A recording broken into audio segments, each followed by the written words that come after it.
Hare Krishna. Sorry for the delay in starting. We will get started with the Srimad Bhagavatam discussion of Canto 5, Chapter 5. This is the teachings of Lord Rishabhadeva to his 100 sons. Before we get started, let us recite the Mangalacharan prayers. I will share my screen.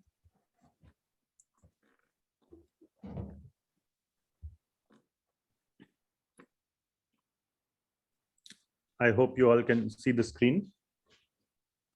Yes, Prabhuji. Okay, great.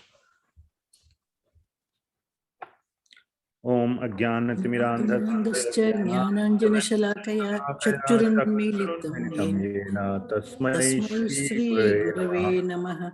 Sri Chaitanya Manobishtam Stapitam Yena Bhutale Swayam Gadamahyam Dati Swatantikam Vande Sri Guru Sri Yuta Kamalam Sri Guru Vaishnavamscha Sri Radha Sagrajatam Sahagana Rathnathanvitam Tam Sajivam Sadvaitam Savadutam Krishna Chaitanya Chaitanya Devam Sri Sri Radha Krishna Krishna Padan Sahagana Sahagana Lalita Vishakhanvitamcha Nama Om Namo Vishnu Padaya Vishnu Krishna Padaya Bhutale Srimati Bhakti Vedanta Swami Namine Namaste Saraswati Devi Gauravani Pracharine Nirvishesha Shunyavadi Paschatya Deshatarine He Krishna Karuna Sindhu Dinabandhu Jagatpate Gopesha Gopika Kanta Radha Kanta Namostute Tapta Kanchana Gaurangi Radhe Vrindavaneshwari Vrishabhanusute Devi Pranamami Hariye Vanchakalpatarubhyascha Kripa Sindhubhya eva cha Pattanam Pavanebhyo Vaishnavebhyo Namo Namah Jaya Shri Krishna Chaitanya Prabhu Nityananda Shri Advaita Gadadhar Sivasadi Gaura Hare Krishna Krishna Krishna Hare Hare Hare Rama Rama Rama Hari Hari. Srila Prabhupada ki jai.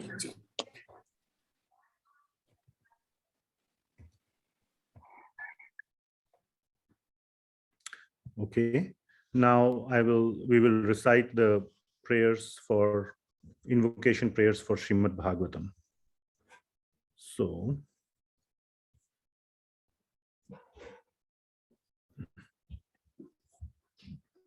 our prayers to the speaker and the most wonderful listener, Sri Shukadeva Goswami and Parikshit Maharaj, and again to Sri Sutta Goswami and Shaunakadi Rishis. So please repeat after me. Om Namo Bhagavate Vasudevaya. Om Namo Bhagavate Vasudevaya. Om Namo Bhagavate Vasudevaya. Om Namo Bhagavate Vasudevaya. Om Namo Bhagavate Vasudevaya. Om Namo Bhagavate Vasudevaya. Narayanam Namaskrityam. Narayanam Namaskrityam Naram Chaiva Narottamam. Naram Chaiva Narottamam. Devim Saraswatim Vyasam. Devim Saraswatim Vyasam Tato Jayamuddirayet. Tato Jayamudhirayet Nashtaprayeshu Abhadreshu. Nashtaprayeshu Abhadreshu Nityam Bhagavata Sevaya. Nityam Bhagavata Sevaya. Bhagavati Uttama Shlokir.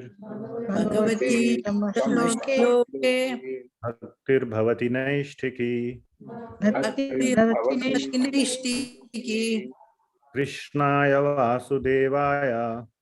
Krishnaya Vasudevaya Devaki Nandanaya Cha. Devaki Nandanaya Cha Nanda Gopa Kumaraya. Nanda Gopa Kumaraya Govindaya Namo Namaha.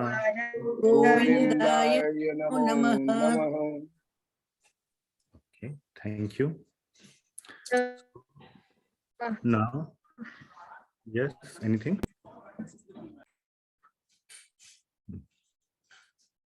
So now we will continue with our discussion of Srimad Bhagavatam. So just, I won't do as long introduction of the topic as before, but in the past two classes, we have been going over this topic of the teachings of Lord Rishabhadeva to his 100 sons. And the eldest of his 100 sons is Maharaj Bharat.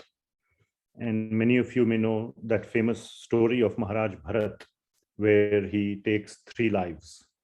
In the first life, he is great devotee, but somehow or the other gets attached to a deer and quits his body thinking of the deer. So in the next life, he gets the body of a deer, but it's a very special deer who remembers his past life and takes a vow that in my next life, after that, I will not get entangled into anything. So in the next life, he takes birth as Jada Bharat, as a person, as a human being, but he pretends to be a fool, and nobody wants to talk to a fool. So he pretends to be very foolish so that nobody will talk to him. He won't get attached to anything, because when people begin to associate with you, you get attached to them. So nobody will marry a fool also. So you won't get attached to a wife. If you don't have a wife, you won't have children. You won't have anything else. So it was a good strategy for him to act like a fool. And then like that, he lived his life and went back to Lord Krishna at the end of his life. So that is the sort of the main story. But from the story standpoint, but his father, Lord Rishabhadeva, is an incarnation of Lord Krishna himself. So in the 5th chapter of 5th canto, his teachings are described, which are very, very wonderful. I was originally planning to do the story of Maharaj Bharat, but when I started reading the 5th canto from the beginning, I found the 5th chapter to be so wonderful. I thought, why not, do a little mini series on the 5th chapter of the 5th canto, which is the teachings of Lord Rishabhadeva to his sons. So that's where we are. We are taking the strategy of going verse by verse as much as possible and going deep into the teachings of Lord Rishabhadeva, because they are so wonderful and so enlightening.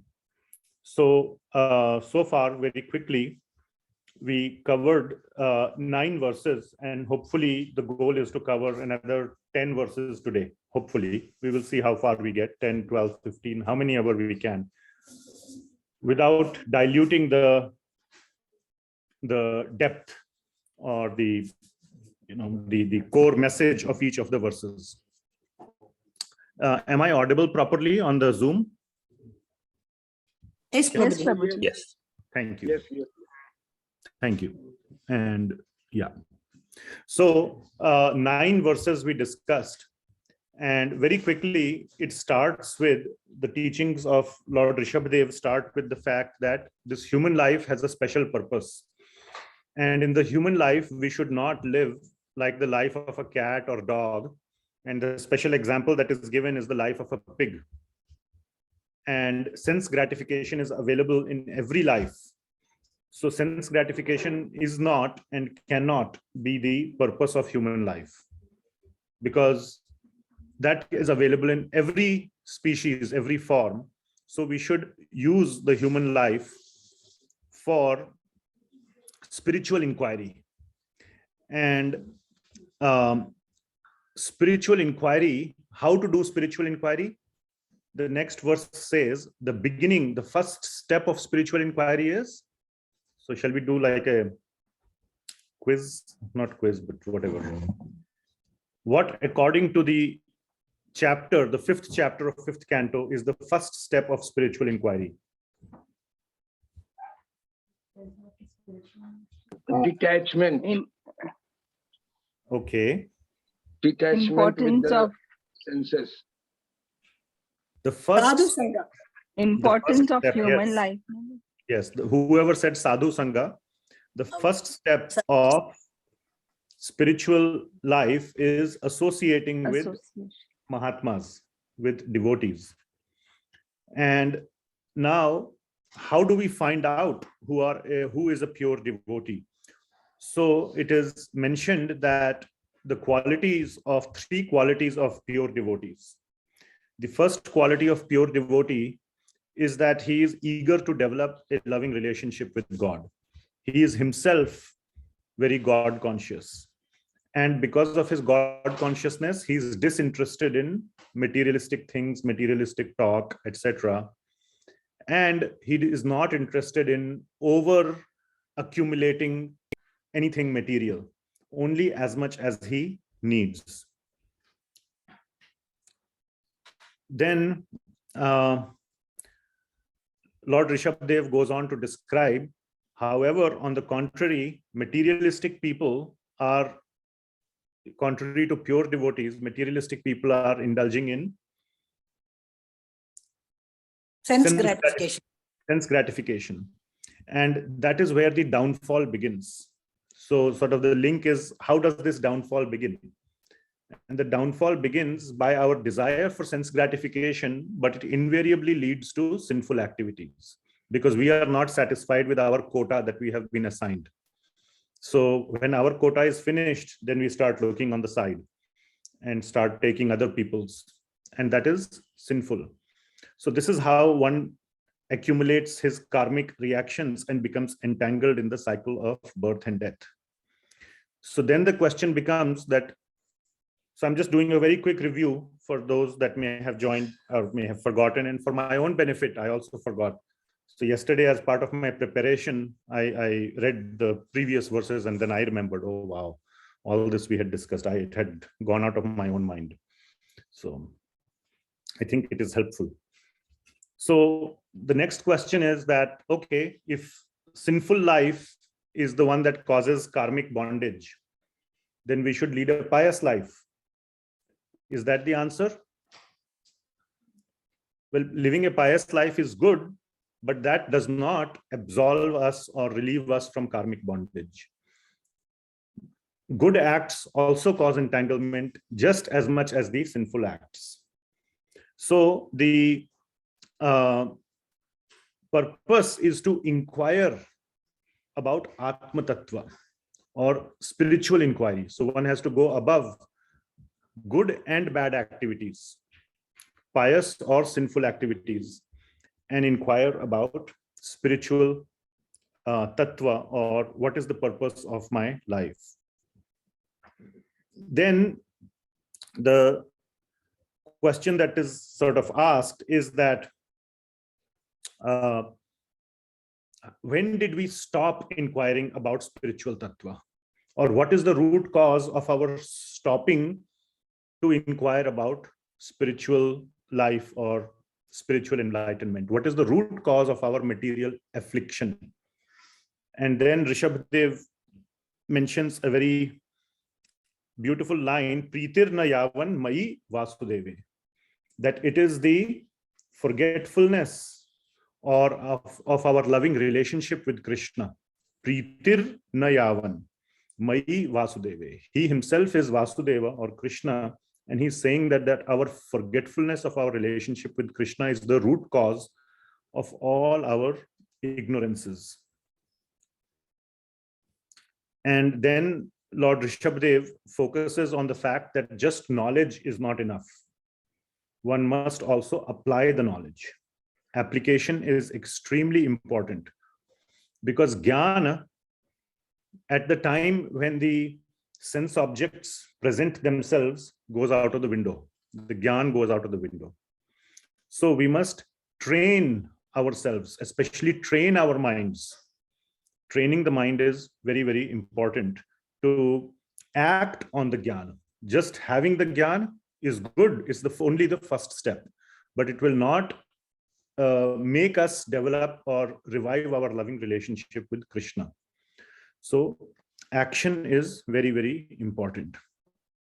And then we discussed 2 verses on the this sort of very strong entanglement that we have with the material world, where we discussed that the concept of I and mine, mam aham, or mama aham mameti, was the concept that was discussed.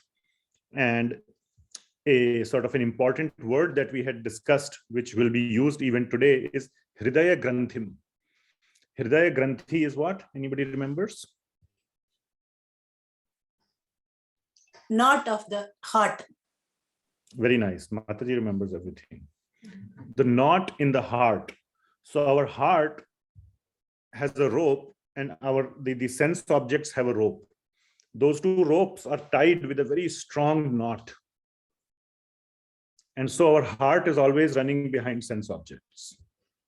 That knot is so strong, it cannot be opened, or it doesn't open. So wherever the sense objects go, our heart goes. So somehow or the other, we have tied the heart, the knot of the heart, with the sense objects. And then in the next verse, which is where we had stopped last time, discussed that, so how should we, and we also discussed some of the attributes of what is exactly this I and mine, the home, our spouse, children, relatives, property, all these things are our attachments, our own body, kshetra, we discussed. So all these are our attachments, but how do we cut the knot? Anybody remembers? By taking shelter of devotees, Yes, paramhamsas. yeah. So in the sort of the literal sense, how do you cut the knot, or how do you open the knot? By loosening it. Loosening it. The point that is mentioned is that it is a gradual process. It's not an overnight process. There is no overnight answer. We have to make gradual spiritual progress by loosening the knot, just like you open the knot by loosening it, one string or wherever you find a crack. And in spiritual terms, it means that if we are attracted to something that is spiritual, we should pursue that.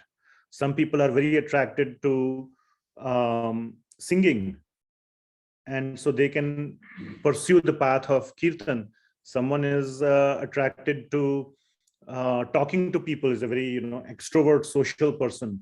So you can go out and distribute Krishna conscious books, literature, and in that process you can get to talk to so many people, and you talk about Krishna to them. So various people have various propensities. Somebody may be very much interested in doing something, very active person. So there is so much service that is possible in Krishna. So in Krishna's service. So what is the first step? So this is where we will start today. What is the first step in loosening the knot? The first step, this is where we left off last time, is to take shelter of a paramhamsa. Because the reason is that there are so many conflicting pieces of advice. Do this or do that or do that. So many people say, just be a good person. So many people say, oh, just work is worship. Whatever work you have been assigned, just do it with maximum dedication without any expectations for results. All the bosses will say that. Do the work, don't expect anything. Yes, now I have a very committed employee, plus I don't have to give him a raise. So work is worship, and this and that. Yeah, actually, literally, my boss had this outside his cube. So he was trying to kind of encourage everybody to be very committed in their work, because work is worship. So, okay. So all these different ideas may be there, but the correct idea we get when we hear or when we get the instructions from a paramhamsa. So that is very, very important. The position of a paramhamsa. And putting the faith in the paramhamsa, and later on we will see how do we identify who is a paramhamsa. So we must take the instructions from a paramhamsa. And those are the instructions that when we follow, we can make spiritual inquiry. So that is the place where we are. I will now share the screen and we will go into today's discussion. Mhm.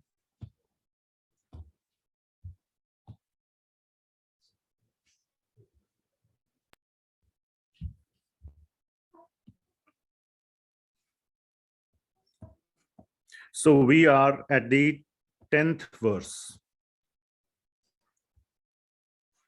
Okay, I will just keep I assume most people are comfortable with the transliteration, the English transliteration, which means Sanskrit, but written in English alphabets. So that's what we will use. I personally like to use the Devanagari. So I have my iPad on which I have Devanagari. So I will use that. So the way we have been doing this is to recite the verses, go into each verse, understand the verse, and then move on. And also what we will do is to discuss the links between the various topics. So, one second. Okay.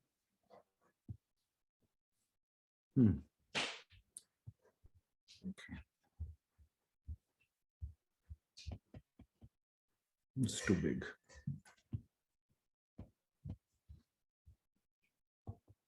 Can you see this, Hare Krishna, on the screen? Yes, Prabhuji. Yes. Okay, great.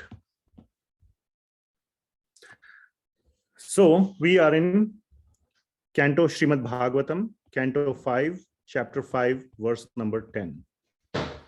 And why is it like this? Okay.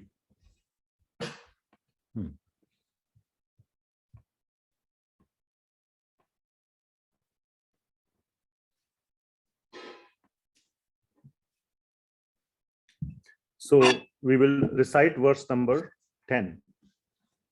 So the main focus is that we should find out, or we should discover or take shelter of a paramhamsa who is a very elevated guru, a very elevated devotee, and in his guidance we should perform bhakti and give up all our attachments and perform austerity.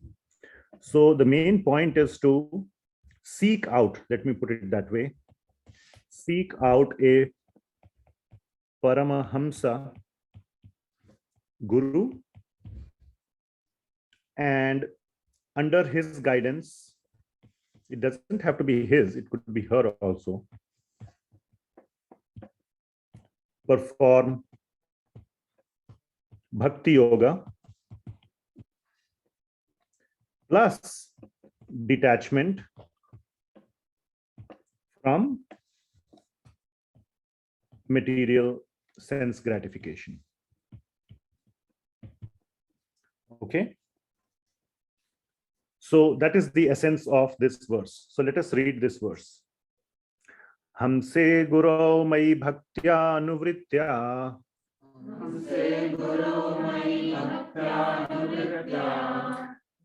vitrishnaya dvanda titikshaya cha sarvatra jantor vyasanavagatya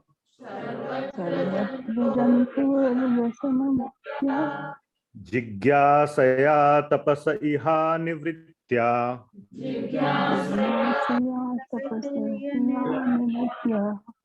So we will just deal with the 10th verse, then we will go to the 11th one.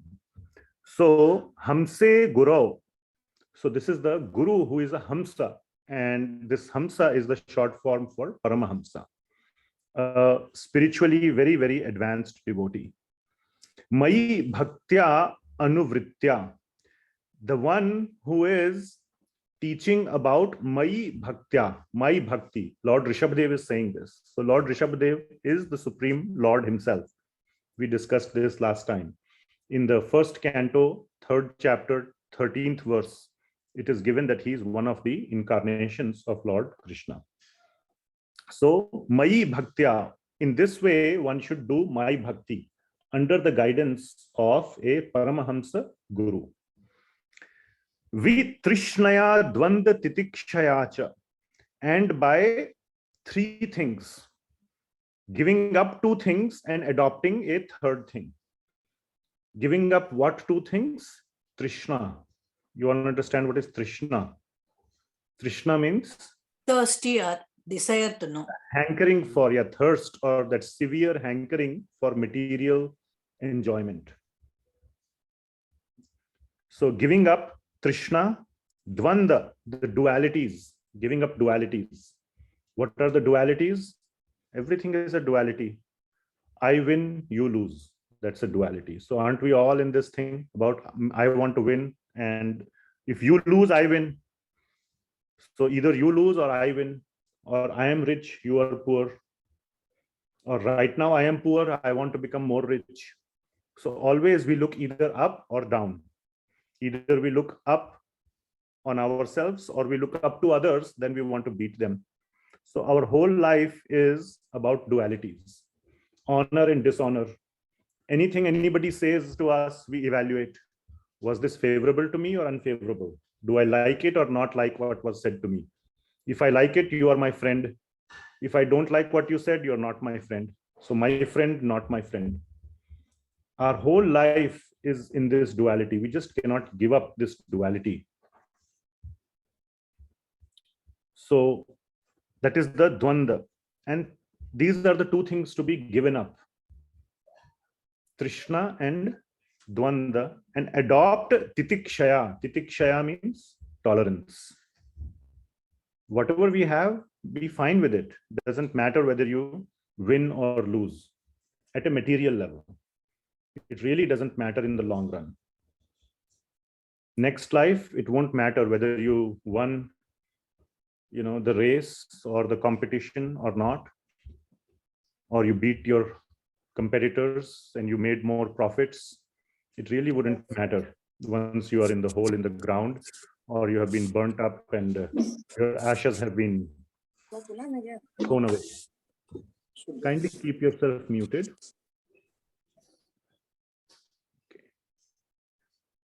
Sarvatra jantor vyasan avagatya.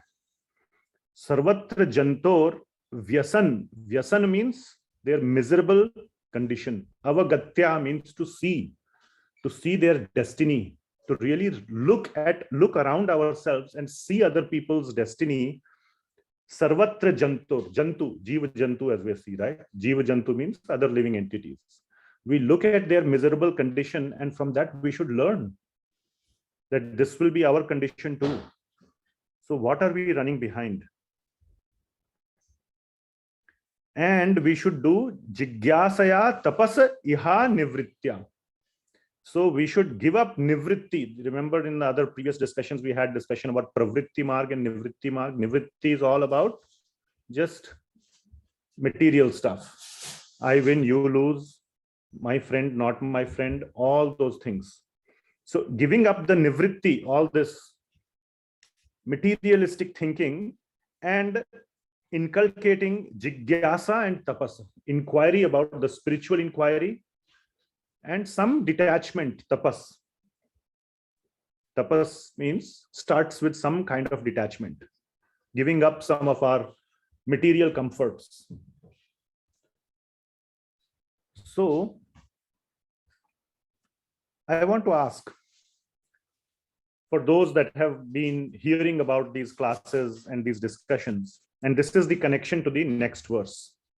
The link to the next verse is this, that how difficult is this spiritual inquiry? Jigyasaya tapas iha nivritya. How difficult it is.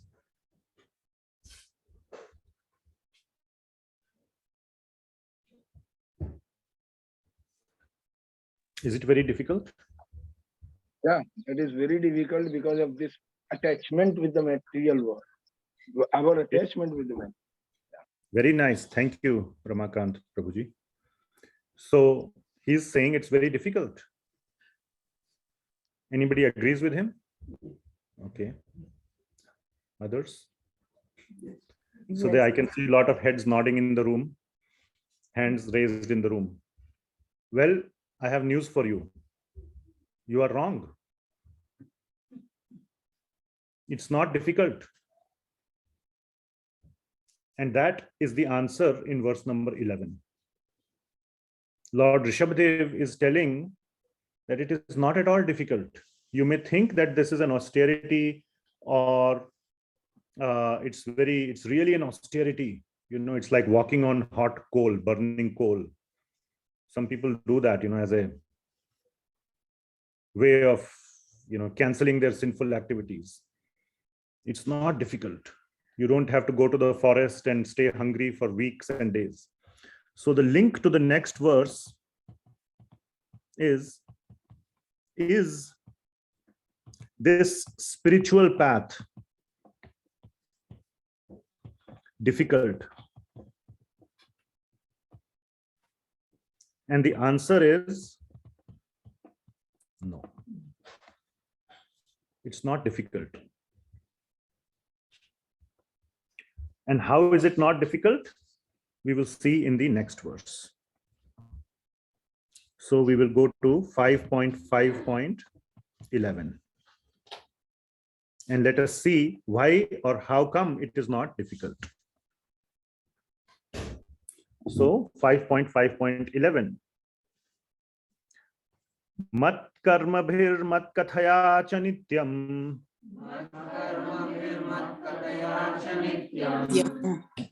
Maddeva sangat gunakirtanan me. Gunakirtanam me. Nirvaira samya upashamena putra.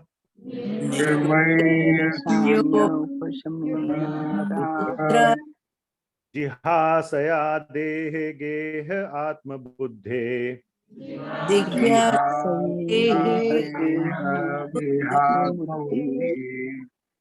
Thank you so much. So, Lord Rishabhadeva is saying it's not difficult at all. What do you have to do? You have to do mat karma bhir. Just point number 1, work for me. Mat karma bhir, or do my work. You have to do some work or the other. Instead of working for somebody else, just work for me. Are you doing some work? Everybody is doing some work. You're either doctor, engineer, lawyer, whatever. Do Krishna's work. Second point, mat kathaya cha nityam. Hear and speak my katha. Is that hard? Instead of gossiping whose husband is having affair with whose wife, or which boss is, or which team is trying to backstab which other person in the office, or all this nonsense gossip, or what is the whatever material nonsense, hear and speak my katha. How hard is that? So that is Lord Rishabhadeva is saying. This is directly from Srimad. I feel so nice to read these verses because here Lord Krishna as Lord Rishabhadeva is directly, and in many, many places, this is not the only chapter, in many, many chapters, but these are direct words from the mouth of the Lord. We see in Bhagavad Gita also. And Kathayantascha mam nityam, very exactly 100% same. So, and then association, bodhayantah parasparam, Bhagavad Gita 10.10. Here, mad deva sangat. So number 3, associate with my devotees. Instead of associating with all kinds of materialistically minded people, all that they want to talk about is the latest cars, the latest stocks to buy, the latest whatever, movies, etc., etc., etc. Associate with devotees who talk about devotional topics, the latest shastra they have read, the latest realizations that they have had. talking about good things or helping devotees in, encouraging each other in each other's lives. And guna kirtanan, we are in this verse here. Guna kirtanan me means my. Rishabhadeva is saying. So point number 4, do my guna kirtana. Guna kirtana, glorify the qualities of the Lord. Although there are so many thousands of stories, thousands of pastimes of the Lord. So do my should be capital M. My guna kirtana. Plus, so it is all about doing. So if you see, these 4 things are about doing. Plus being. There has to be being also. Being what? A good person. A good-natured person. So it's not just about speaking nice things. You have to show it in your behavior also. Nirvaira samya upashamena putraha. So without having nirvaira, no vair. कहते हैं ना बैर हो गया. Hindi में we say बैर. बैर means what? Enmity, isn't it? Enmity. Yes. So nirvair, it's actually a Sanskrit word. Vair is a distorted Hindi word. Nirvaira, no vair, no enmity towards anyone. Samya, looking at everybody equally, not like, oh, I like you, I don't like you. You are my friend, you are not my friend. And upashamena, subduing our passion, subduing our anger, our resentments, or our hatreds, all those things. And then jihasaya deha geha atma buddhe, giving up our attachment, our strong trishna for deha and geha, body and house, and all the other samsar that is around us. So being a good-natured person, detachment, and doing activities that are related to God. That's not very hard. So like this, one should follow the instructions of a guru, of a paramhamsa guru. So now we will jump, we'll for sake of making progress, we will jump 2 verses and go to 14, 5.5.14. The same thought is being continued. And we talked about detachment. Detachment from, in the previous verse, what did we talk about? Deha plus geha. Deha means body and geha means home or household. So it's not, doesn't mean that you have to leave the household. Please keep this in mind. It's not like you have to take sannyas. It's about giving up the attachment. Now the stocks are going down. Everybody's saying we are entering recession. This, that, all those things are happening. All, if you look at your iPhone, everything is red color stock. So your 401k may be going down a little bit or whatever maybe. Now so many people get so stressed about it. So it is not that you should give up your 401k and say, okay, I don't need a 401k. Absolutely, you need 401k for your, later retirement life. But getting so stressed about it every day, going up or down, up or down, up or down, and like that, you won't be able to enjoy your 401k because you will die early in that stress itself. What's the point of the 401k? Your children will enjoy it. So better if you have a 401k, you should also have a retirement life to enjoy it. Why you have to kill yourself stressing about it? So it is the stress which is to be given up, not the 401k itself. If you want to give your 401k, give it to me. I'll happily take it. So, but the advice is not to give up the house, but give up the body. I'll give up my body. No, it is the attachment that need to be given up so that you can use the body in doing all these things which are described in this verse. Okay. You cannot very nicely do Krishna Kirtan if in your mind it is always there that, oh, what happened to this, that, all these things in our life, then where is the mind to apply in the devotional side? Okay, so 14th verse is also saying that also give up. This is very drastic. The desire for liberation. Now, this is not mentioned at many places directly, but this is one of the places where it is very directly mentioned that you must also give up the desire for liberation.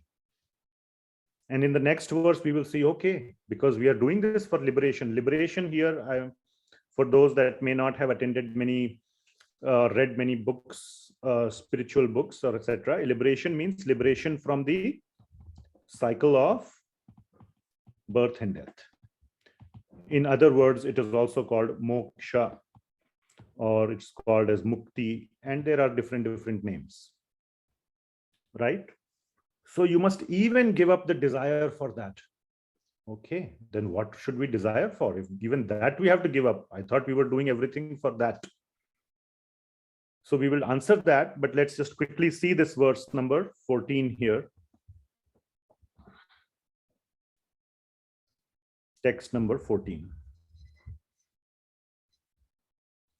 So, karmashayam hridaya granthi bandham. Karmashayam hridaya granthi bandham. Avidyaya saditam apramattaha. Avidyaya saditam apramattaha. Anena yogena yatha upadesham. Anena yogena yatha upadesham. Samyag vyapohya uparameta yogat. Samyak vyapohya uparameta yogat. So the last line is very important. So we'll focus on the verse, but the last line is what is mentioning this, that one should give up the desire for liberation. So very quickly, we will analyze or see this verse.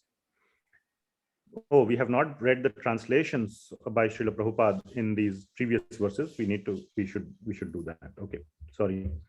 Karmashayam hridaya granthi bandham. So there are two things that we need to give up. Karma ashayam, which means the desire for the fruits of our karma.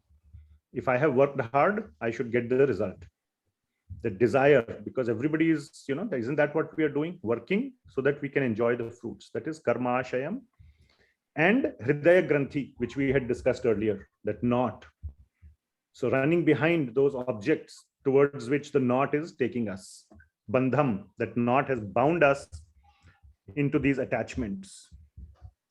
So by carefully following these instructions from the paramhamsa, avidyaya asaditam apramattah, that by carefully following this, one will be freed from this avidya in a very, that is brought out by these previous two items, which is the karmashayam and hridaya granthi. Anena yogena yatha upadesham. And by this practice of yoga that I have instructed, that I have given you the upadesh of, samyag vyapohya uparameta yogat. So this is the most important, the last line of this verse, samyag vyapohya uparameta yogat. It means that completely being free from this bondage, one should not even have the desire for liberation. Yogat means that which any kind of yoga, whether it is jnana yoga, dhyana yoga, bhakti yoga, or any form of yoga, what does it lead to? Or what do we think it leads to? Moksha or liberation. So we should not desire for, completely being free from the desire for yogat, the output of liberation, of yoga. You should be even free from the desire for output, the result of yoga, which is liberation.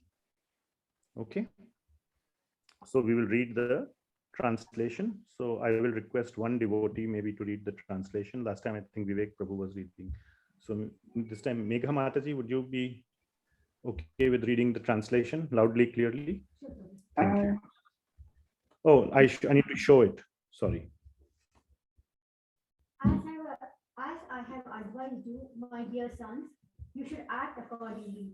Be very careful. By these means, you will be free from the ignorance of the desire for fruitive activity, and the knot of bondage in the heart will be completely severed. For further advancement, you should also give up the means. That is, you should not become attached to the process of liberation itself. Yes. So you should not even be attached to this process of liberation, yogat. Okay. So then the next question becomes the link.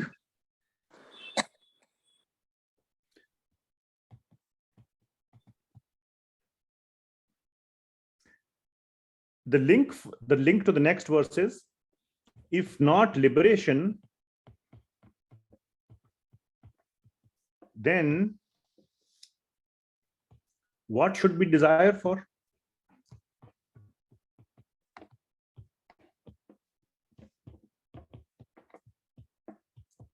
I thought the end goal was liberation. If it is not liberation, then what should be the end goal? In the service of Lord Krishna. Yes, so that is the right answer. But we will see that directly through the verses. So the answer is, so this was the question. The question is, if not liberation, then what should we desire for? And the answer is, we should desire for the mercy or love of Lord Krishna. And not just liberation, but we should desire to go to his abode. That is where we should aim to go. Not just, it's not about what you want to get away from. Okay. The end goal or the desire should be, where do I want to go to? There's a difference. You may end up doing the action to an external observer may still be the same, that yes, you are going from A to B. But what is the motivation? Just I want to get rid of A. There are many people who say, oh, this Maya or this samsara is too troublesome. I just want to get out of it. Okay, so then you can try and get out of it. The other and the higher way is, I love my Lord so much. I want to go to his place. And for that, yes, I'll have to leave this samsara behind. So be it, no problem. So the action or the end result may still be the same, but the motivation is different. So we will read 5.5 points. So this was 5.5.14 here. Now we will go to 5.5.15. And the main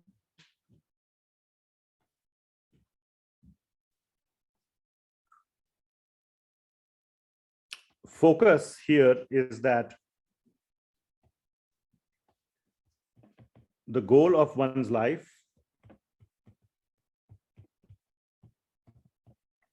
should be pure love for Krishna.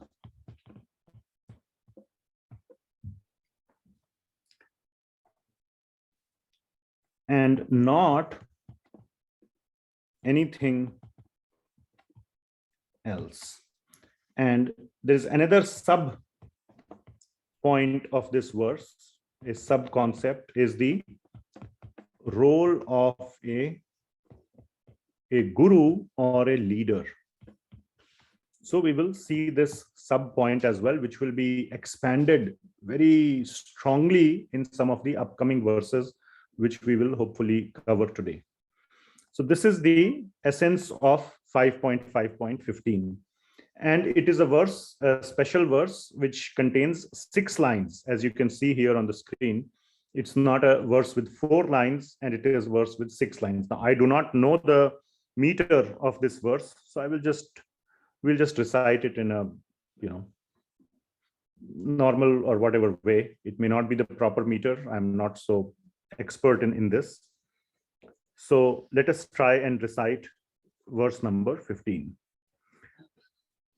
Putramscha shishyamscha nripo gururva Utramcha sishyamcha nipo gurva loka kamo madanugrahartha Mallokakamo madanugrahartha itham vimanyur anushishyad atadhyana Itham vimanyo anushishyat jnanam na yojayet karmasu karma mudhan na yojaye karmasu karma mudhan kam yojayan manujo artham labhate kam yojayan manujo labheta labheta, sorry, Labhetu. nipatayan nashtadrisham hi garte. Nipatanna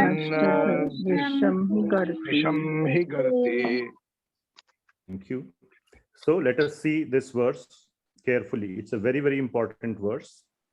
And here it is mentioned, there are 3 positions or 3 categories of leaders that are mentioned. So this starts, this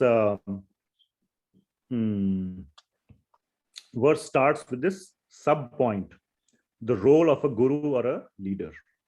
And there are 3 categories that are mentioned.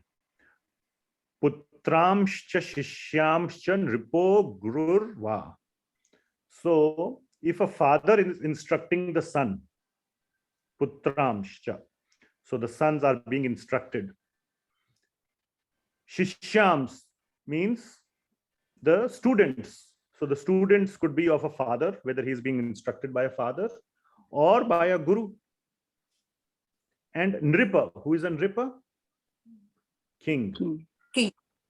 So there are 3 categories that are given: guru, king, and father.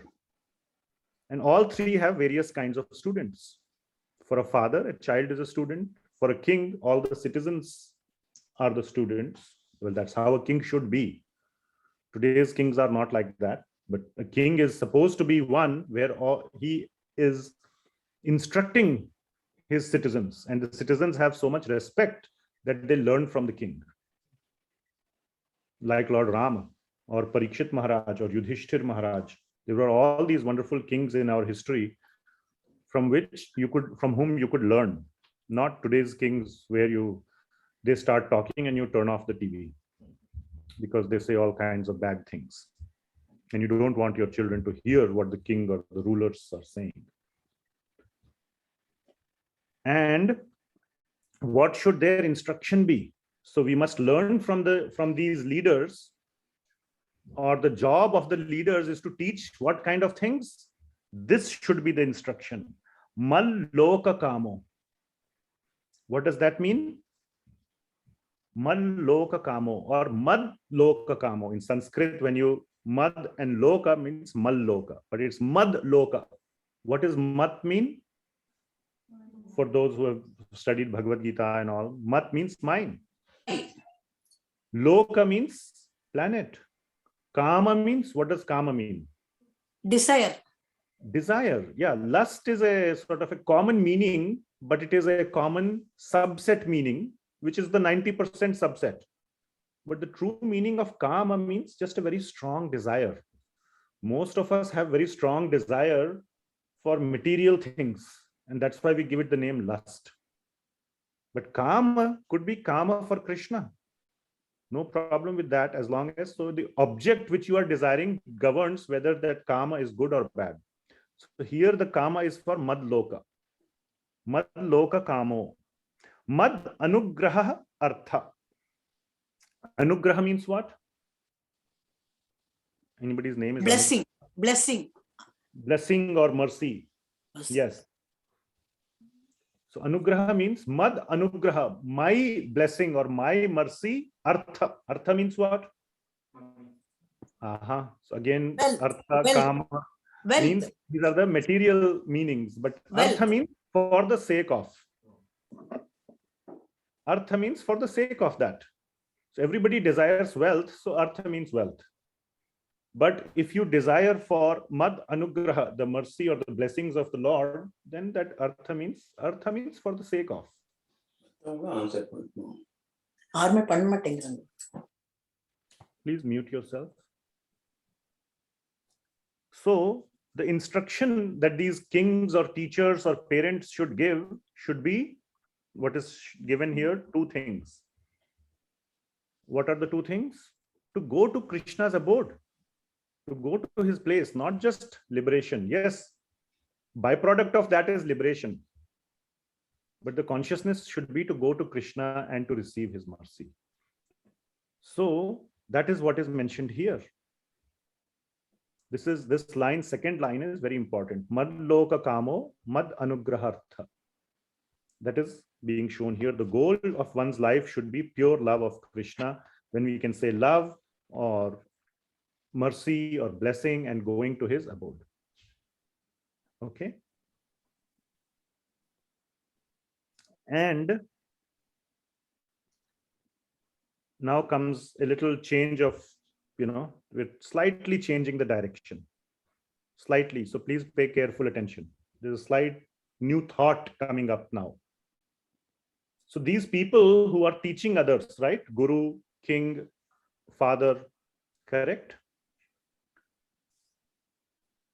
Itham vimanyur anushishyad atagyana, which means that in this way, one should instruct anushishyad, instruct the shishyas, his followers or disciples or students, whatever you can say, even if in a vinmaya way. Vinmaya means in a very kind way, in a very cool, calm way, even if they are atagyana.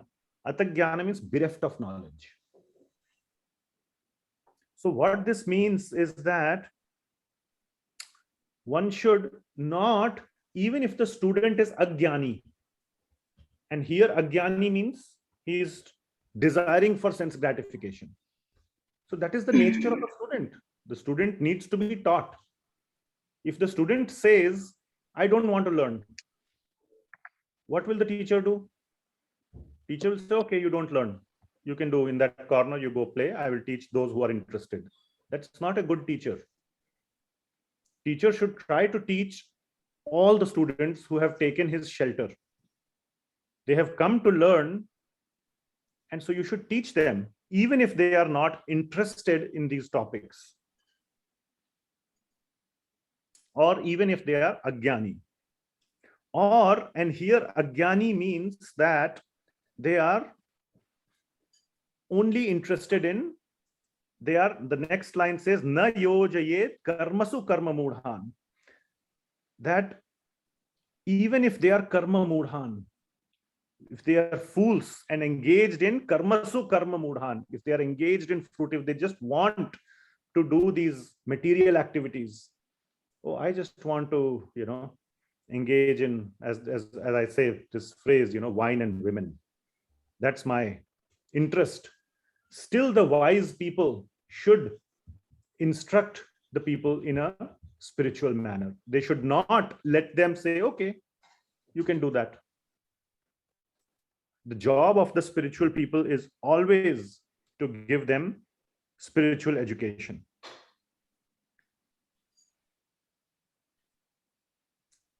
Kam yojayan manujo artham labhate. There is no benefit in such instruction that you tell them, okay, if you want to do these materialistic things, I will tell you how to do it better. So there's no point in refining our material desires. Then we are just better animals. We can just do it more sophisticatedly. A dog will just eat raw meat We cut it nicely into nice squares, nice looking, and then we eat. But it's just sophisticated sophisticated animalistic behavior. The dogs also protect their little territory. We also protect our little territory. If any other one comes, they will pounce on him. We also, in our workplace also, this is my little domain, why are you doing my work? You're overlapping, stepping on my toes, this, that, all these technical terms we come up with.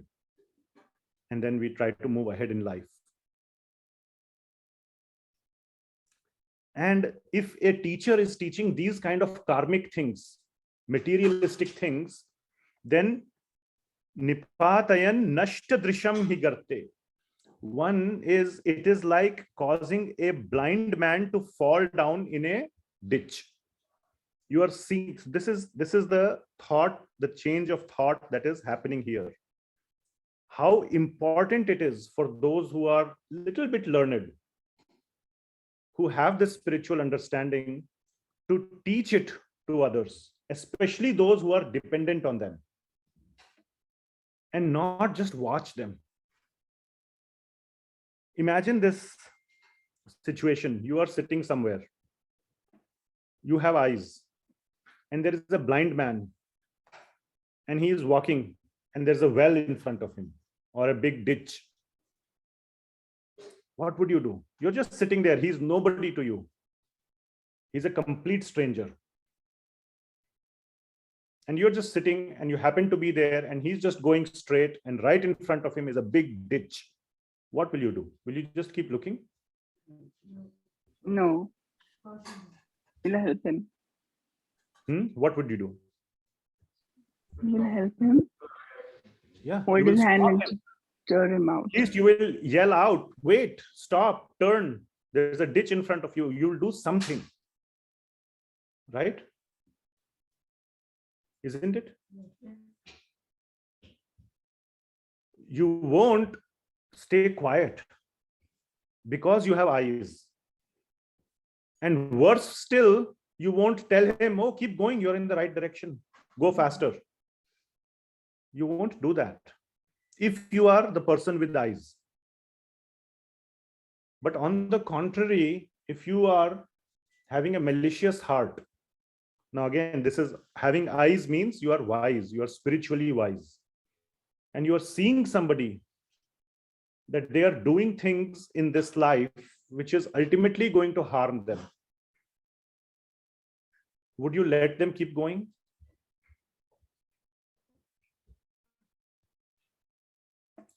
And even worse, would you encourage them to increase that, accelerate that? That is definitely not what one would do. So you would never allow a blind man to fall into a ditch if you have eyes. So similarly, a person who is having spiritual knowledge should at least, whatever they say to somebody should be inspirational, spiritually inspirational, and should never be, never become like them. Never come to their level just for the sake of mixing up. Oh, I want to be one of them. Be inspirational, say something or do something which will uplift them spiritually. That should be the attitude of a spiritually conscious or a spiritually wise person. So let us read the translation of this verse.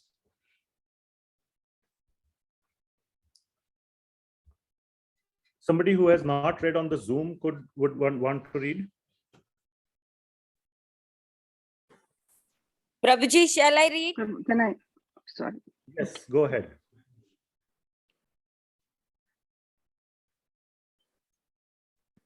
Who said, shall I read? You can go ahead. Myself, sir, I'll read. Yeah. If Go one ahead. is serious about going back home, back to Godhead, he must consider the mercy of the Supreme Personality of Godhead, the summum bonum and chief aim of life. If he is a father instructing his sons, a spiritual master instructing his disciples, or a king instructing his citizens, he must instruct them as I have advised. Without being angry, he should continue giving instructions, even if his disciplined son or citizen is sometimes unable to follow his order. Ignorant people who engage in pious and impious activities should be engaged in devotional services by all means. They should always avoid fruitive activity. If one puts into the bondage of karmic activity his disciplined son or citizen who is bereft of transcendental vision, how will one profit? It is like leading a blind man to a dark well and causing him to fall in. Thank you, Mataji. So it's not discipline, but disciple. Disciple means shishya. Okay, thank you very much. So the next verse, there is no direct link, but the next verse, the link is more elaboration on this, on the concept of allowing or preventing, rather, depending on your consciousness, either you allow or you prevent a blind man walking toward a well or a ditch. Okay, so more elaboration on this concept. So the 16th verse describes this very, very strongly. So 5.5.16 is a little heavy verse. So we will go through it, and it shows us that how we are living our lives. And please, we should all try to see how much this applies to us and how we are living in a way that we are going towards a ditch. In many cases, if we are spiritually enlightened, that was the previous verse, then we can warn someone. But in many cases, we are ourselves blind. So we are driving towards the ditch, and so is everybody else. And neither can we stop ourselves, neither can we warn others. So we should see that how trapped and how lost we are, running after this materialistic, just temporary happiness. And I will, just think about your life, how much we attribute to this short life, how much importance we attribute. Little things, small things, trying to get ahead, trying to win something.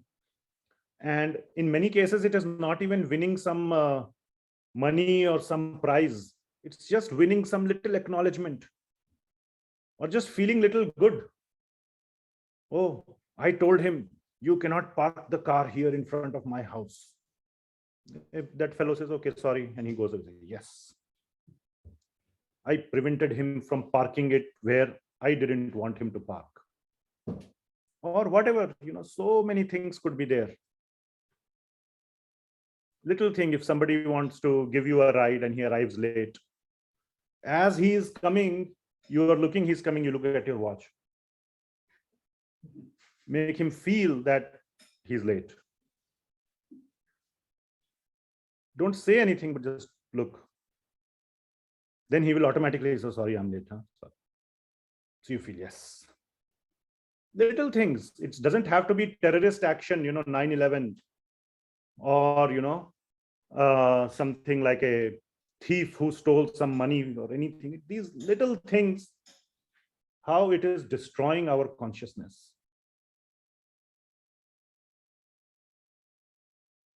And we get pleasure from it, that momentary pleasure. So nice.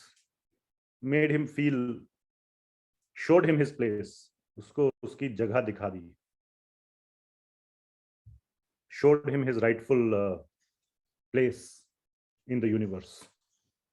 As if we are Brahma and we can, show anybody anybody's place. So for that little pleasure, momentary pleasure, we do all these things and we don't know how much baggage we are accumulating.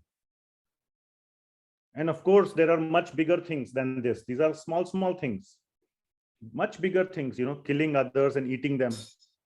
When I say killing others, doesn't have to be humans, though that day might come in the future. Today, it's not there, luckily. But, killing other living beings and so many other heinous, even more heinous things happening around. So it's not just that little things, it goes, the spectrum is very wide. But here we are sitting amongst civilized people. So you're not killing anybody, you're not doing any of those jaganya, those heinous things, but these little things also are accumulating the baggage. And the propensity is the same. Once the heart becomes hardened, you may think that, oh, if you're very gentle, very kind, even the small acts of making somebody look bad hurt you. Oh, sometimes you feel I shouldn't have done that. But when the heart becomes hard, then this becomes normal. And as it becomes harder and harder, more and more heinous things become normal. For a, serial killer or somebody who has, does this thing, for him, it is like as killing somebody. Maybe I'm not, serial killer or anything, but I have, read or whatever, but the experience is that for them, it is as normal as telling a little lie. There is no difference in their consciousness. Like for us, oh, tell a little lie, kill this person, no problem.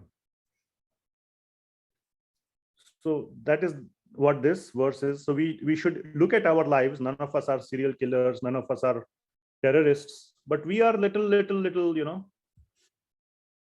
pleasure seekers in this material world. So that is what this verse is talking about. So let us recite this verse. Lokah swayam shreyasi nashta drishtihi.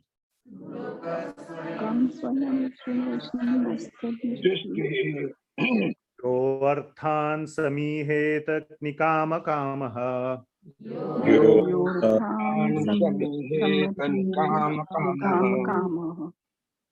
Anyonya vairah sukhalesha hetur.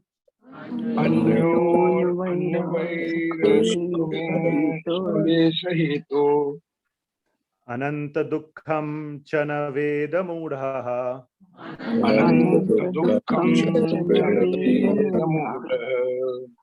So this is our situation in this world. That lokah swayam shreyasi nashta drishtihi. So what is this saying? That lokah, all these people in this world, lokah, the residents of this planet, of this world, of the material world, they have lost their sight, nashta drishtihi, their sight or their wisdom, so to say, the sight of their wisdom has been lost, nashta drishtihi, and they do not see what is in their real self-interest, swayam shreyasi, in their long-term self-interest. For that little pleasure, in that sense, which will come later, they are paying a big price. They are accumulating debt on the credit card. Little pleasure, they don't remember this debt is increasing. And it also, we have seen in other classes, it accrues interest. So if you have, for today, you spend $20, but you might have to pay back 40, because when you pay later, you have to add the interest. Same thing works in the law of karma. Yo arthan samihet nikama kamaha. And all they desire is, samihet means to desire, arthan, objects of sense gratification, and nikama kamaha. nikama kamaha means the actual act of the output of the enjoyment. It never satisfies. You get something, you want more of the same. It's not like, after I do so much sense gratification, I'll call it done. It never happens. There is no end. Nikama kamaha means that cycle of not only desires, but the output of the desires. The one which you relish. Anyonya vairaha. Anyonya vaira. Again, the vaira. Vaira means it's a vaira. We say in Hindi. What does vaira mean? Enmity with others. Anyonya. With all the other living entities or people. For what? Sukha lesha hetu. Hetu means for something, right? Bhakti should be ahaituki, without any motivation. So hetu means some motivation. What is the motivation? Why you do this anyonya vairaha?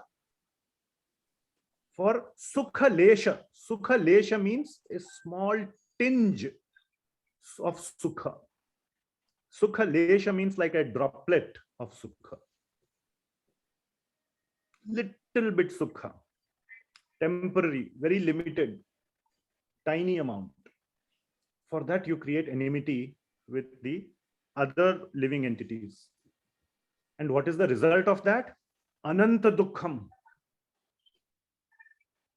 Nacha veda mudha. And he doesn't, veda means to know.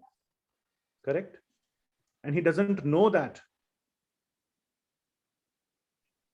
how much he is accumulating, ananta dukkham, how much he is debt he's signing up for little bit of this one, and he's such a fool, mudha. You see? So not knowing the law is never an excuse. Oh, I didn't know. Just for little sense gratification. So, maybe look around in your life, and I'm sure none of you have done much of this. We all do little, but think about it. Take a minute, we'll pause. Think in your life where, now I really can't say what you have done. It's much easier, it's much harder to think, what have I done? Maine kya kiya? But it's much easier to think what others have done to you. There we have a very long list. So at least think of that. You will get some nice examples. Hare Krishna. Yes. You can mute.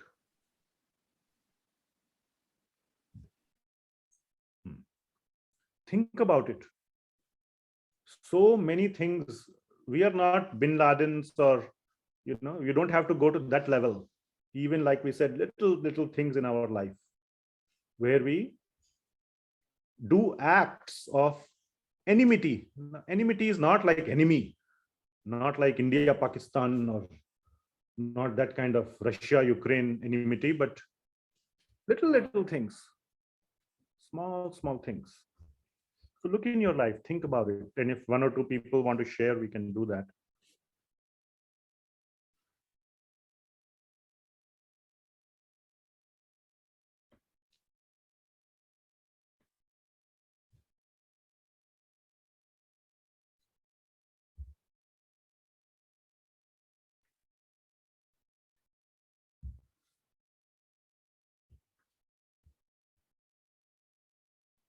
Anybody? You don't have to take names or whether you did or somebody did to you or whatever. Just the example. Like I gave the example of looking at the watch. I may have definitely done that to others.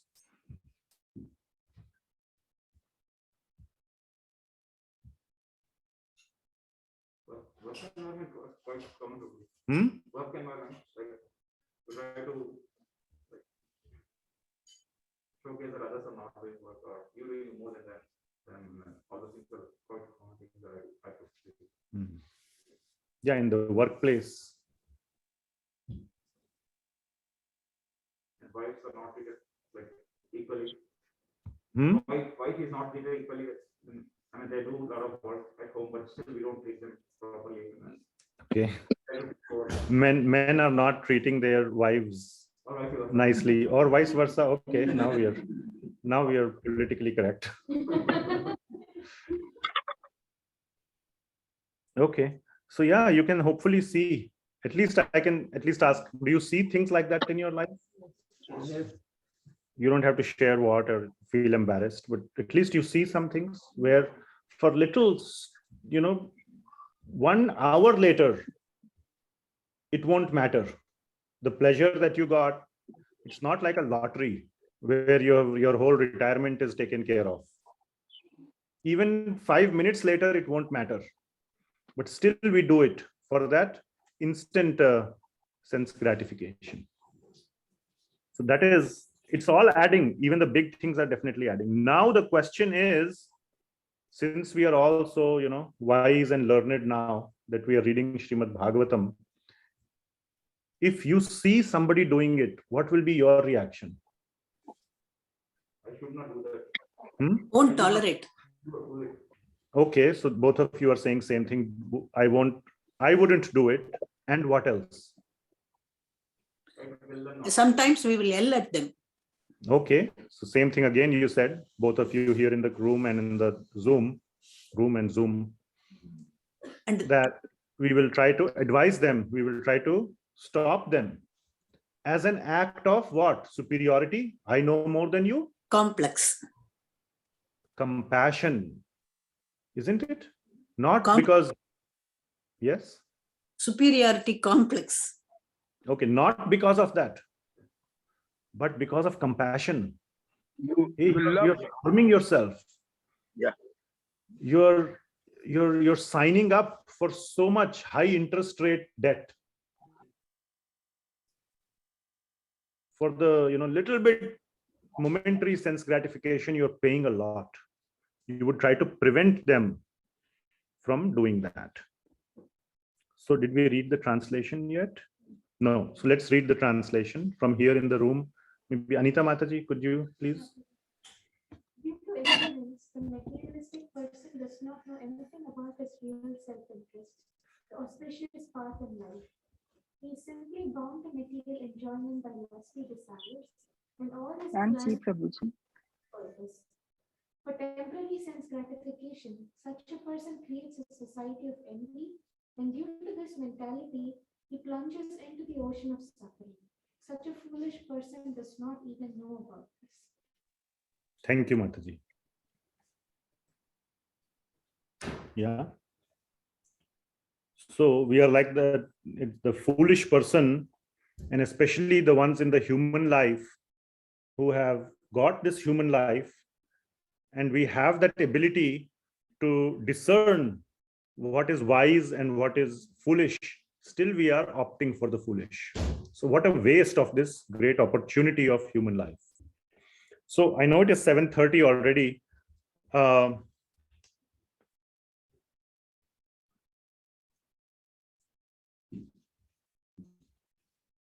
Yeah, I think we'll then stop here, because next two verses are also very important. I was hoping to cover at least till there, 17 and 18.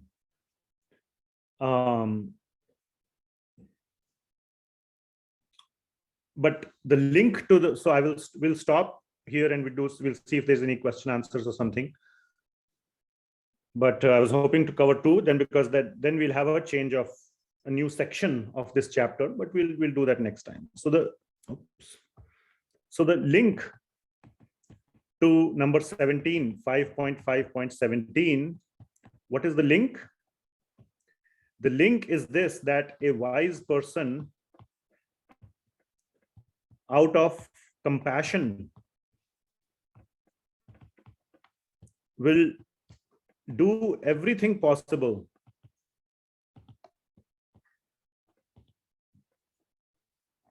to prevent, like we said in the previous verse, this mudha, the foolish person, from harming himself.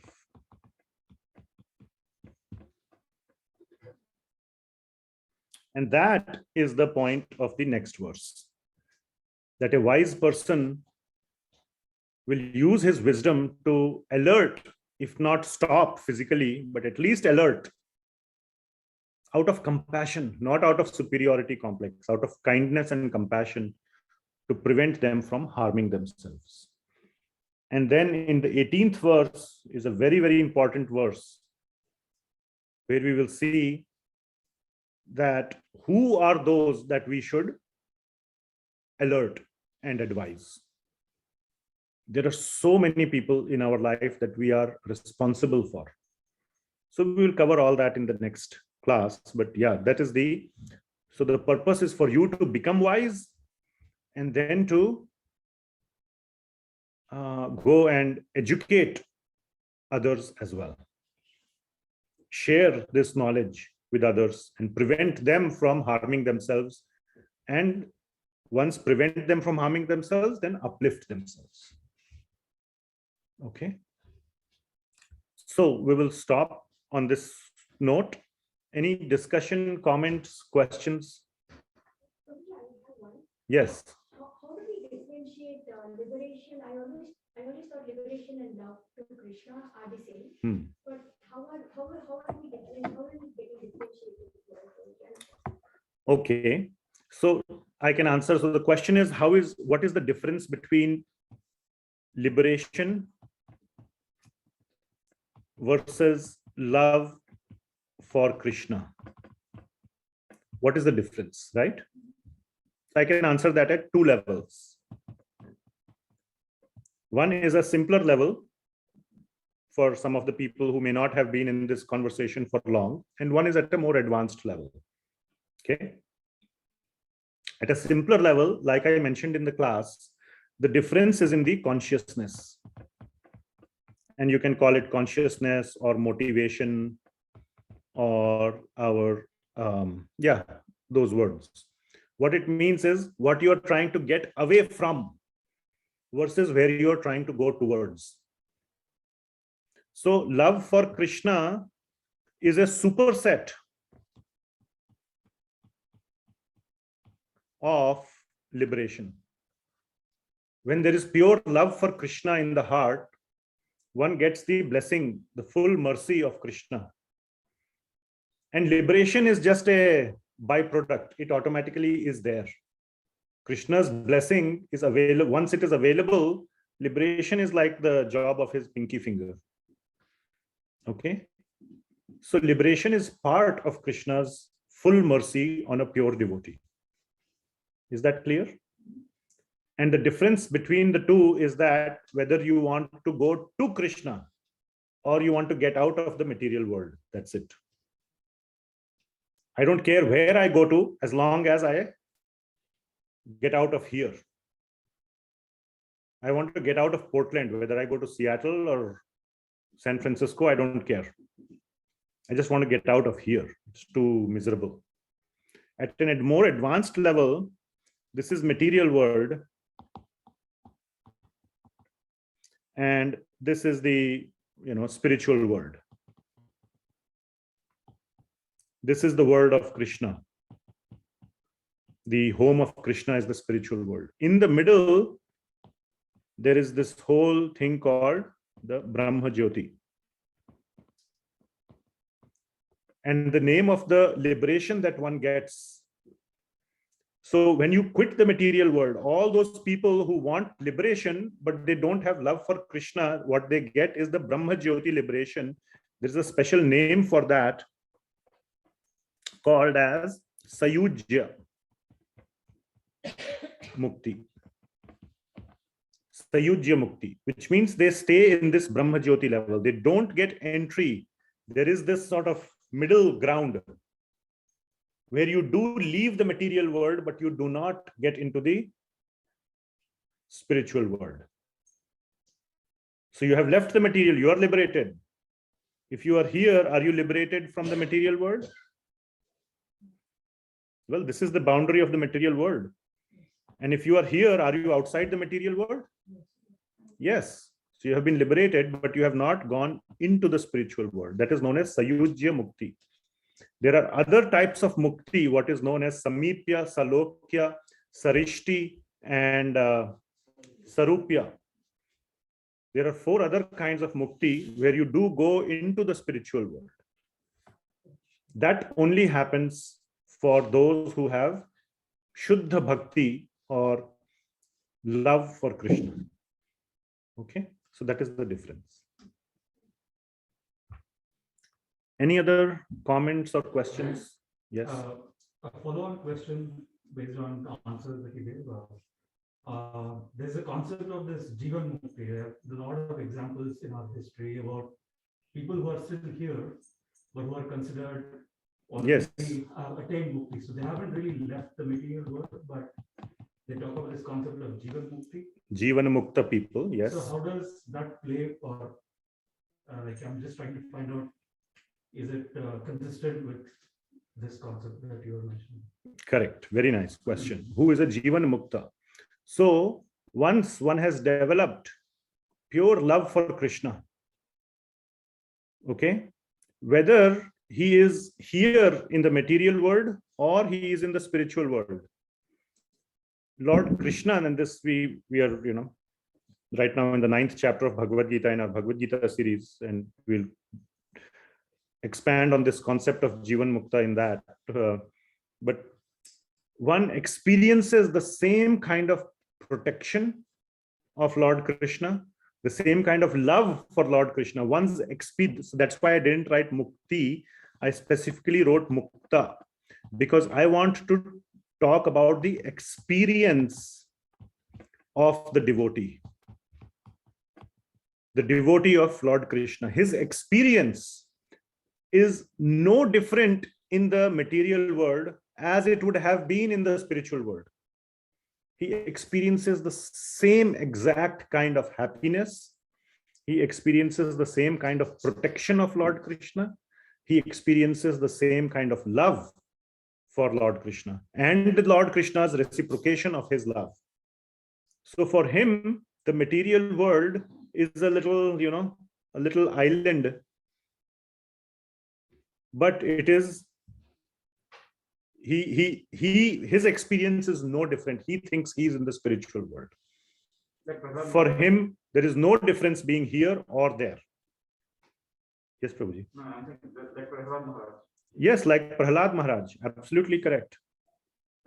There's a very nice example. You have heard the story of Prahlad. How many times did his father, Hiranyakashipu, try to kill him? Once, twice, so many times in so many ways. Was he trying to protect himself? But he was still protected. He got the same protection of Lord Krishna as he would have gotten in the spiritual world, or as much, of course, Hiranyakashipu wouldn't be there in the spiritual world, but anyway, his experience, his bliss was exactly the same. Whether he's in the material world or spiritual world, his experience was exactly that is a jivan mukta. Okay. This applies only to the pure devotees who are known as the Shuddha Bhaktas. And once they quit their body, the Jivan Muktas quit their body, they have a material body. Material body has to be quit. There are some very few exceptions, like Hanumanji is said to be Chiranjeevi. And it is said that they are there till this universe exists.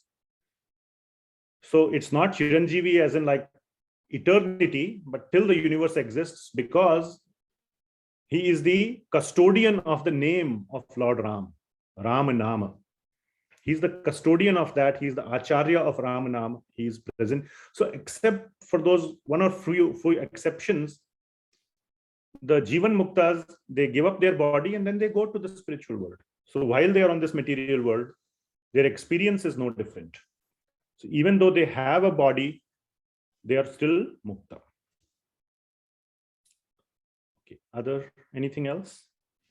Where should we draw the line between giving unsolicited advice versus giving advice out of compassion? Because not everyone is ready to hear.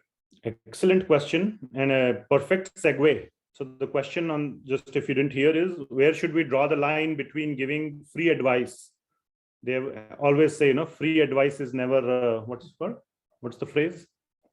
Is never valued or whatever. Unsolicited advice versus giving advice when it is asked. So I will. This is exactly the sort of the link, as we are kind of establishing these links from verse to verse. This is the link between 17 and 18. We did not cover 17. We stopped at, we have a link to 17. And when we will explore the link from 17 to 18, that is the link. So hang tight.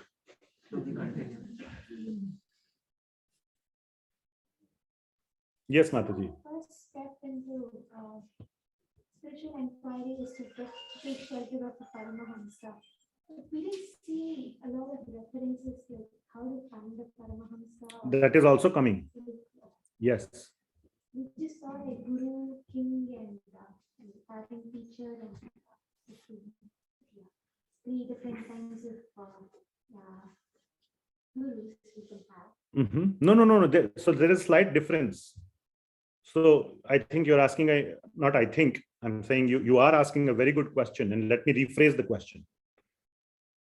The point is that when we talked about guru, nripa or king, and putra was mentioned, which automatically refers to pita or mata. That is a position. It is not that you should just go and take shelter of pita or mata. If you seek spiritual advancement, you don't take shelter of a nripa, king, or you have to seek out a paramhamsa. So that is from the seeker's standpoint. This is being said from the standpoint of those who are under our dependence. The people who take up the position, all these three are taken up positions, isn't it? Adopted positions. Who becomes a king, he wants to become the king, right? He always has a choice to say, no, sorry, I don't want to become king. Maharaj Priyavrata, he said, thank you very much, sorry. I'm very much happy in my devotional service. Please don't engage me in all this nonsense, king business. Give it to Tanapada. Let him do, isn't it? Or so many examples are there, right? Of devotees who said, thank you so much. I don't want to engage in the kingship. So it is a voluntary position. But if you take up, so it's from their standpoint, not the seeker's standpoint, but the standpoint of those who are taking up a position of authority. Don't become a king if you're not wise. That is the point. Guru also is a voluntary. Who asked you to be a guru? Did somebody just make you a guru? No, you said, I will be a guru. If you want to take shiksha, you can become a shishya. Similarly, parent. The child was not just thrust in your hands. You chose to become parents. So all these positions that are being taken, and once you have taken that position of leadership, you should guide on the right path. Doesn't mean you have to become a paramhamsa, but you should guide on the right path. And the first step of guidance could be go seek out a paramhamsa. It is very nice if you can become a paramhamsa, but it doesn't have to be that way. Otherwise, every parent has to be a paramhamsa. Is that clear?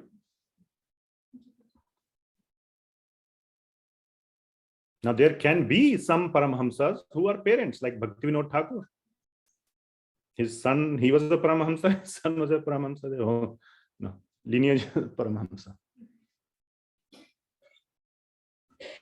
Okay. Today's example was very good. Even Bhagavatam about the blind man and the well, and how the person who has eyes, it's his duty to warn. Just in that example, we were so clear that if I have eyes, I should tell that person, I should warn. There is a slight, but not. We have to do it out of a consciousness of kindness. Yeah, that tinge of superiority should not be there. Yeah, that I have eyes and you are a blind person. Holier than thou should not be there. Yeah, but this example was very powerful. I mean, if we have to explain it to anyone, I'm feeling that. Right. But wait till you see the link to 17 and 18. where it is clearly given that these are the categories who have automatically taken your shelter, or you have accepted them under your shelter, they are definitely those that you should warn or instruct or prevent from falling into the ditch. So like Vivek Prabhu's question. I'm very curious about same what Yeah. Vivek Prabhu was asking. How to Draw the line. How to draw the line. Yeah. I was hoping that whole thing is one section. I was hoping to cover it today, but yeah. Okay. We'll stop here. Of course, we'll continue here with some kirtan and all in the room, but we'll stop the official class. Thank you. Anybody else on Zoom has anything to say? Thank you, Guruji. Thank you. Thank you. Thank you so much. Thank you. Granth Raj, Srimad Bhagavatam ki jai. Thank you. Prabhupada ki jai. Hare Krishna. Hare Krishna. Thank you. Thank you. Prabhuji, how many people are there in front of you?